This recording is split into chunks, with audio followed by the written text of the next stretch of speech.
உங்களுக்கு இப்படி தோணியிருக்காங்க, யாராவது நம்மளோட கிச்சனுக்கு ஒரே ஒரு நேரம் மட்டும் லீவ் விட்டு, அதாவது சமைக்காம ஒண்ணு வெளிய வாங்கி சாப்பிடணும். அப்படி இல்லன்னா, வேற யாராவது சமைச்சு நமக்கு குடுக்கும்போது, நம்மளோட டேஸ்ட் நமக்கே ரிப்பீட் ஆகாம, வேற ஒரு கை பக்குவத்தோட டேஸ்ட்டு சாப்பிடும்போது சான்ஸ்ல தான் இருக்குங்க.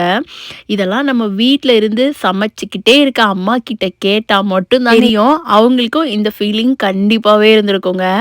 எனக்கு வாரத்துல 1 நாள் 1 நேரம் மட்டும் தெய்வமே எனக்கு சமைச்சு குடுத்துருங்க அப்படிங்கிற மாதிரி கால்ல விழுந்துருவேன். பர்கர் அப்படின்னாலே நான் வந்து கடையில தாங்க வாங்குவோம். பட் இந்த டைம் என்னென்ன தேவையோ அத எடுத்துட்டு வந்து நாமளே ரெடி பண்ணலாம். இது ரொம்ப ஈஸியான ஒரு ஸ்டெப் தான். அவ்வளோ பெரிய ஒர்க் கிடையாது.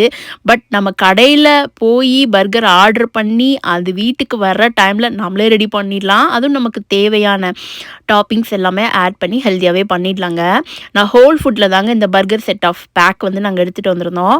ஸோ ஒன் டைம் பண்ணி சாப்பிட்றதுக்கு ஃபில்லிங்கா இருந்தது. அதுக்கப்புறம் அந்த சீஸ் ஸ்லைஸுமே நான் ஹோல் ஃபுட்ல தான் எடுத்துட்டு வந்திருந்தோம். ரெட் சில்லி சாஸ், அதுக்கப்புறமா ரான்ச் சாஸ். இது மட்டும் தாங்க பர்கருக்கு. அப்படியே ஆட் பண்ணி நோ அவன். எனக்கு மட்டும் நான் ஹஸ்பண்ட் கிட்ட ரெக்வெஸ்ட் பண்ணி கேட்டேன். அவன்ல வச்சு குடுங்க அப்படின்னு. அதனால எனக்கு மட்டும் அவன்ல வச்சு குடுத்தாங்க. ஸோ இது வந்து எதுவுமே நம்ம பண்ண தேவையில்ல. ஆல்ரெடி பேட்டீஸ் வந்து நாங்க ரெடி பண்ணி வச்சிருந்தோங்க. சிக்கன் பேட்டீஸ் ஃப்ரோசன்ல இருந்தது. அத எடுத்து நாங்க இந்த பர்கருக்கு ஆட் பண்ணிக்கிட்டோம்.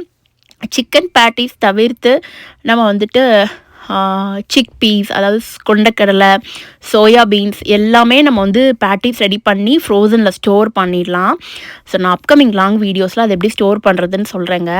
ஸோ இன்றைக்கி வந்து நான் சிக்கன் பேட்டீஸாக எடுத்திருக்கோம். நான் சமைச்சேன் அப்படின்னா இருக்கிற எல்லா மசாலா, அதுக்கப்புறம் மசாலாலாம் அரைச்சி ஊற்றி இந்த மாதிரி அந்த சமையலில் எல்லாத்தையும் கொஞ்சம் எக்ஸ்ட்ரா ஒர்க் பண்ணுற மாதிரியே நான் பண்ணி சமைப்பேங்க. ஆனால் ஹஸ்பண்ட் சொல்லுவாங்க, குவிக்காக உன்னால் எது வந்து ஃபுல்ஃபில்லாக பண்ண முடியும், ப்ரோட்டீன் இருக்கணும், அப்புறமா சீஸ் ஆட் பண்ணணும், வெஜிடபிள் ஆட் பண்ணணும், அந்த மாதிரி சமைச்சு ட்ரை பண்ணி பழகு, பசங்களும் அப்படி தான் சாப்பிட ஆரம்பிப்பாங்க இனிமேல் வளரும்போது அப்படின்னு சொல்லிகிட்டே இருப்பாங்க. பட் நான் சேஞ்ச் பண்ணுறேன் அப்படின்னு சொல்லியிருக்கேங்க.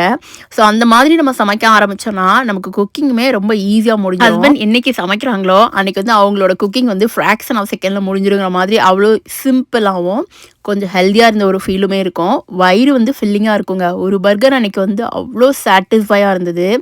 எனக்கு மட்டும் நான் அவனில் சூடு பண்ணி கொடுங்க அப்படின்னு சொல்லி கொஞ்சம் ரெக்வஸ்ட் பண்ணி கேட்டனால, சரி ஓகே அவனை ப்ரீ ஹீட் பண்ணிவிட்டு உனக்கு அதை வச்சு சூடு பண்ணி தரேன் அப்படின்னு சொல்லிட்டு எனக்கு மட்டும் பண்ணி கொடுத்தாங்கங்க. பசங்க வந்து சீஸ் வேணாம்னு சொல்லிட்டாங்க. ஸோ அதனால அவங்களுக்கு நார்மலாகவே பேட்டீஸ் மட்டும் ரெடி பண்ணிவிட்டு ஸோ பர்கரை மேலே வச்சு அப்படியே கொடுத்தாச்சு. நான் வந்துட்டு பேட்டீஸ்க்கு கீழே ஒரு சீஸ் லேயர் வச்சு கொடுங்கன்னு சொன்னனால லைட்டாக அவனில் சூடு பண்ணி கொடுத்தாங்க.